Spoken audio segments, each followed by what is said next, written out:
everybody. Welcome back to our channel, Learning the Holy Bible Together. Thank you for praying for my son Timothy.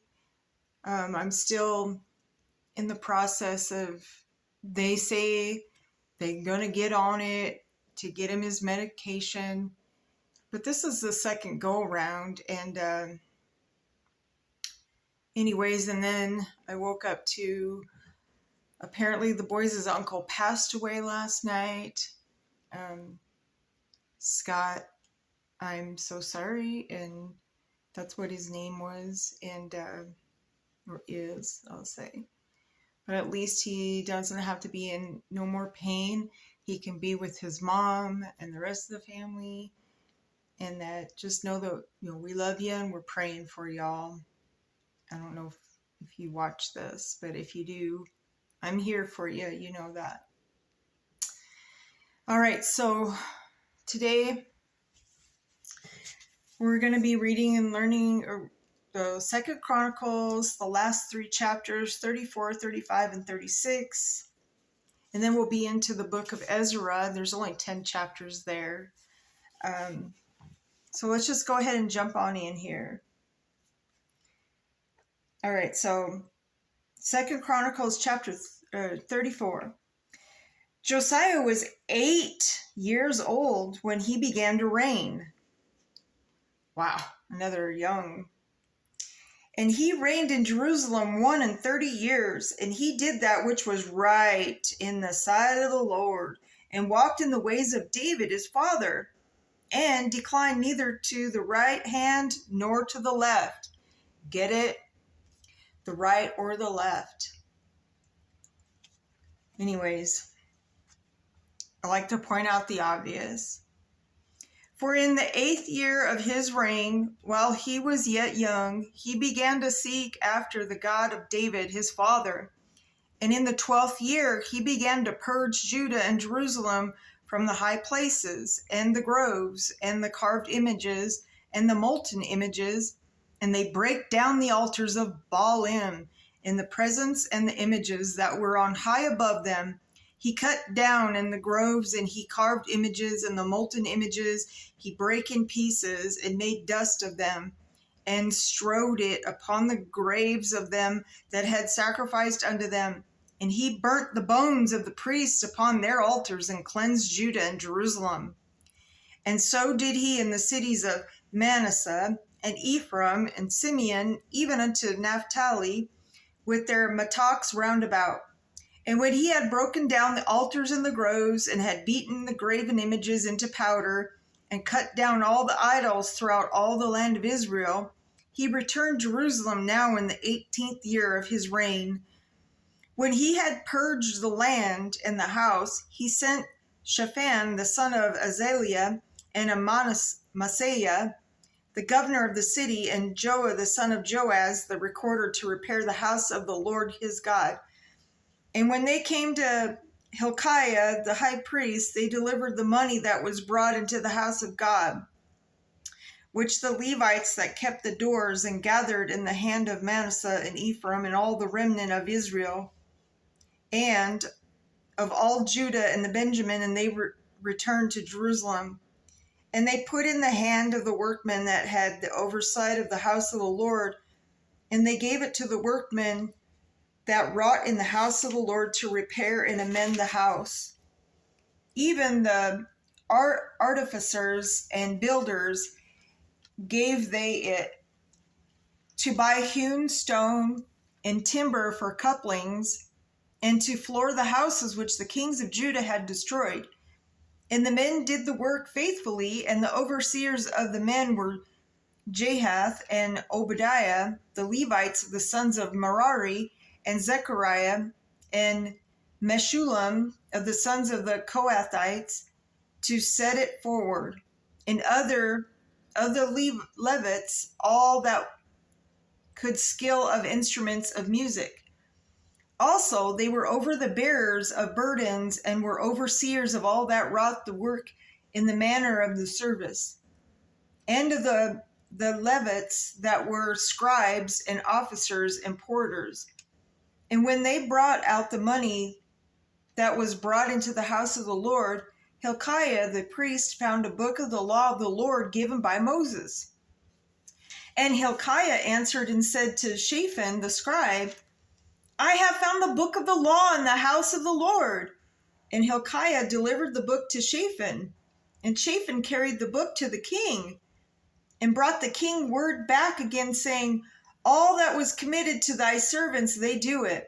And they have gathered together the money that was found in the house of the Lord, and have delivered it into the hand of the overseers and to the hand of the workmen. Then Shaphan the scribe told the king, saying, Hilkiah the priest hath given me a book. And Shaphan read it before the king. And it came to pass, when the king had heard the words of the law, that he rent his clothes. And the king commanded Hilkiah and Hilkiah the son of Shaphan, and Abdon the son of Micah, and Shaphan the scribe, and Asaiah a servant of the king, saying, go inquire of the Lord for me, and for them that are left in Israel and in Judah, concerning the words of the book that is found. For great is the wrath of the Lord that is poured out upon us, because our fathers have not kept the word of the Lord, to do after all that is written in the book. And Hilkiah and they that the king had appointed went to Huldah the prophetess, the wife of Shallum, the son of Tikvath, the son of Hazra, keeper of the wardrobe. Now she dwelt in Jerusalem in the college. And they spake to her to that effect. And she answered them, thus saith the Lord God of Israel, tell ye the man that sent you to me. Thus saith the Lord, behold, I will bring evil upon this place and upon the inhabitants thereof, even all the curses that are written in the book which they have read before the king of Judah, because they have forsaken me and have burned incense unto other demon gods, that they might provoke me to anger with all the works of their hands. Therefore my wrath shall be poured out upon this place, and shall not be quenched. And as for the king of Judah, who sent you to inquire of the Lord, so shall ye say unto him, thus saith the Lord God of Israel, concerning the words which thou hast heard. Because thine heart was tender, and thou didst humble thyself before God, when thou heardest his words against this place, and against the inhabitants thereof, and humblest thyself before me, and didst rend thy clothes, and weep before me, I have even heard thee also, saith the Lord. Behold, I will gather thee to my fathers, and thou shalt be gathered to thy grave in peace. Neither shall thine eyes see all the evil that I will bring upon this place, and upon the inhabitants of the same. So they brought the king word again. Then the king gathered together all the elders of Judah and Jerusalem, and the king went up into the house of the Lord, and all the men of Judah and the inhabitants of Jerusalem, and the priests and the Levites and all the people, great and small, and he read in their ears all the words of the book of the covenant that was found in the house of the Lord. And the king stood in his place and made a covenant before the Lord to walk after the Lord and keep his commandments and his testimonies and his statutes, and with all his heart and with all his soul, to perform the words of the covenant which are written in his book. And he caused all that were present in Jerusalem and Benjamin to stand to it, and the inhabitants of Jerusalem did according to the covenant of God, the God of their fathers. And Josiah took away all the abominations out of all the countries that pertained to the children of Israel, and made all that were present in Israel to serve, even to serve the Lord their God. And all his days they departed not from following the Lord, the God of their fathers. So so it was so excited, that he found the book of Moses and all of the laws and all of what they were supposed to be doing for God. And you know what I mean? Like, they were like, gather everybody together. This is exciting. So, all right, let's jump into 35. Moreover, Josiah kept a Passover unto the Lord in Jerusalem, and they killed the Passover on the 14th day of the first month. And he set the priests in their charges and encouraged them to the service of the house of the Lord, and said unto the Levites that taught all Israel, which were holy unto the Lord, put the holy ark in the house which Solomon the son of David king of Israel did build. It shall not be a burden upon your shoulders. Serve now the Lord your God and his people Israel, and prepare yourselves by the houses of your fathers, after your courses, according to the writing of David, king of Israel, and according to the writing of Solomon his son, and stand in the holy place according to the divisions of the families of the fathers of your brethren, the people, and after the division of the families of the Levites. So kill the Passover and sanctify yourselves and prepare your brethren, that they may do according to the word of the Lord by the hand of Moses. And Josiah gave to the people of the flock lambs and kids and all for the Passover offerings, for all that were present, to the number of the 30,000 and 3,000 bullocks. These were of the king's substance, and his princes gave willingly unto the people, to the priests, and to the Levites. Hilkiah, Zechariah, and Jehiel, rulers of the house of God, gave unto the priests for the Passover offerings 2,600 small cattle and 300 oxen. Conaniah also, and Shemaiah, and Nathaniel, his brethren, and Hashabiah, and Jael, and Jozabad, chief of the Levites, gave unto the Levites for Passover offerings 5,000 small cattle and 500 oxen. Now that's a huge barbecue. It's a get-together, and, it's like the peace offerings and the sin offerings and everything. It just, till this day, it sounds like, like a huge, barbecue. And so the service was prepared, and the priests stood in their place, and the Levites in their courses, according to the king's commandment. And they killed the Passover, and the priests sprinkled the blood from their hands, and the Levites flayed them. And they removed the burnt offerings, and they might give according to the divisions of the families of the people, to offer unto the Lord, as it is written in the book of Moses. And so did they with the oxen. And they roasted the Passover with fire according to the ordinance, but the other holy offerings sawed they in pots, and in cauldrons, and in pans, and divided them speedily among all the people. And afterward they made ready for themselves and for the priests, because the priests, the sons of Aaron, were busied in offering of burnt offerings and the fat until night. Therefore the Levites prepared for themselves and for the priests, the sons of Aaron, and the singers, the sons of Asaph, were in their place, according to the commandment of David, and Asaph and Heman and Jeduthun, the king's seer, and the porters waited at every gate. They might not depart from their service, for their brethren, the Levites, prepared for them. So all the service of the Lord was prepared the same day, to keep the Passover and to offer burnt offerings upon the altar of the Lord, according to the commandment of King Josiah. And the children of Israel that were present kept the Passover at that time, and the feast of unleavened bread 7 days. Yeah, so we read that. That was supposed to be January 14th, and they eat like unleavened bread for 7 days. It's the feast of unleavened bread. And, we read that clear back in, the beginning of the Bible. And then that was like in, the book of Moses. Like there's like, what was there, 5 books of Moses? And we, like the Deuteronomy, I think that was the 4th book of Moses. Anyway, so just kind of reminiscing. And there was no Passover like to that kept in Israel from the days of Samuel the prophet, neither did all the kings of Israel keep such a Passover as Josiah kept, and the priests and the Levites and all Judah and Israel that were present, and the inhabitants of Jerusalem. In the 18th year of the reign of Josiah was this Passover kept.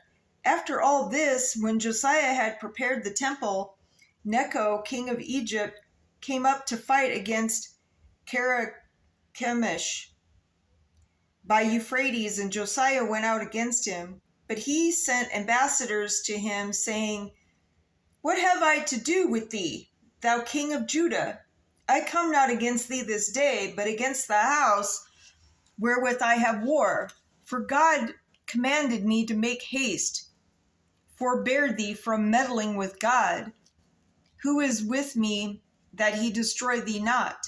Nevertheless, Josiah would not turn his face from him, but disguised himself that he might fight with him, and hearkened not unto the words of Necho from the mouth of God, and came to fight in the valley of Megiddo.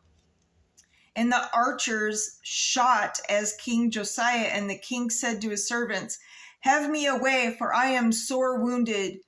His servants therefore took him out of that chariot and put him in the second chariot that he had, and they brought him to Jerusalem. And he died and was buried in one of the sepulchres of his fathers.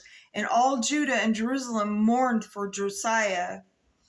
And Jeremiah lamented for Josiah, which means, to express sorrow, lamented. And all the singing men and the singing women spake of Josiah and their lamentations to this day, and made them an ordinance in Israel. And behold, they are written in the Lamentations.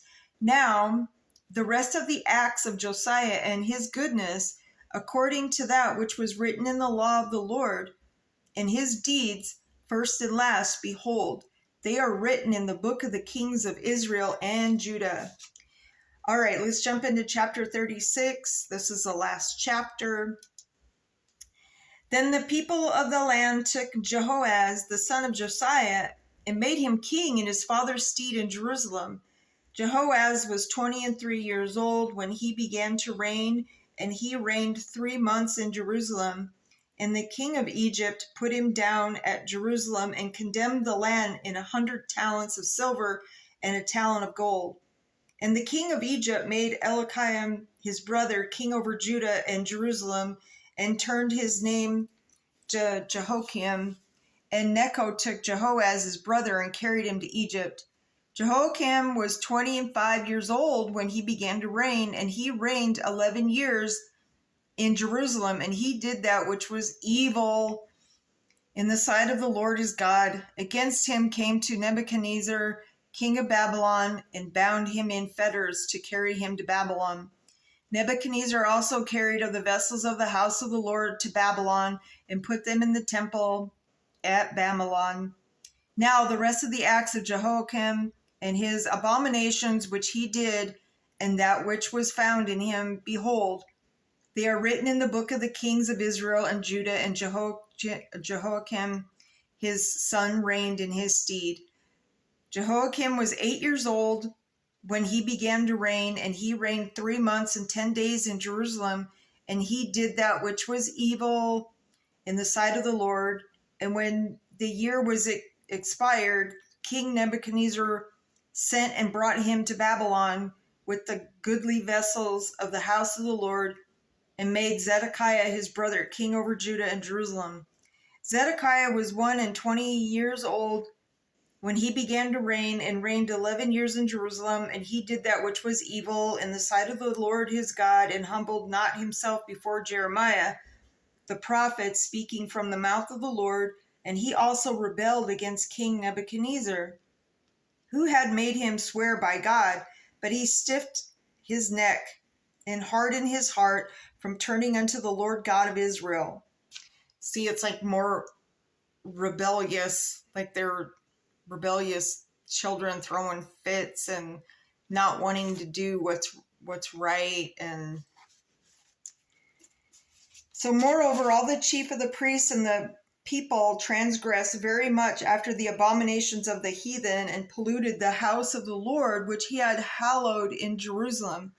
And the Lord God of their fathers sent to them by his messengers, rising up betimes and sending, because he had compassion on his people and on his dwelling place. But they mocked the messengers of God, and despised his words, and misused his prophets, until the wrath of the Lord arose against his people, till there was no remedy. Therefore he brought upon them the king of the Chaldees, who slew their young men with the sword in the house of their sanctuary, and to compassion upon young man or maiden, old man, or him that stooped for age. He gave them all into his hand, and all the vessels of the house of God, great and small, and the treasures of the house of the Lord, and all treasures of the king and his princes, all these he brought to Babylon. And they burnt the house of God, and brake down the wall of Jerusalem, and burnt all the palaces thereof with fire, and destroyed all the goodly vessels thereof. And them that had escaped from the sword carried he away to Babylon, where they were servants to him and his sons until the reign of the kingdom of Persia, to fulfill the word of the Lord by the mouth of Jeremiah, until the land had enjoyed her Sabbaths. For as long as she lay desolate, she kept Sabbath to fulfill 70 years. Now, in the first year of Cyrus, king of Persia, which Persia I do believe is Iran or Iraq. I can't remember. It's one of the two. That the word of the Lord spoken by the mouth of Jeremiah might be the spirit of Cyrus, king of Persia, that he made a proclamation throughout all this kingdom, and put it also in writing, saying, Thus saith Cyrus, king of Persia, all the kingdoms of the earth hath the Lord God of heaven given me, and he hath charged me to build him a house in Jerusalem, which is in Judah, who is there among you all the people. The Lord his God be with him, and let him go up. All right, so that was Cyrus's proclamation. Okay, so that's the end, of Second Chronicles. Tomorrow we're going to read and learn about, Ezra. Something about the returning are numbered. The altar gets set up so that, they have to rebuild it all over again. And so, we'll read and learn about that, of course. And, like I said, I really do appreciate the prayers. My boys' family, they're an awesome family. They're very loving. They're just kind of like how, they're good salt of the earth people. And so, hunters and gatherers, and, simple, so, they're just lovely, lovely people, and I love them to death. I've been in the family for almost 40 years, like, whoa. Anyways, we know he's in a better place. So anyways, just remember, my brothers and sisters, just put God first. He answers our prayers when the time is right. And I'm just praying that today I get some good news, and about my son Timothy. So yeah, I'm sure everything will be fine. And we'll see you back tomorrow. To be continued. Have a great day.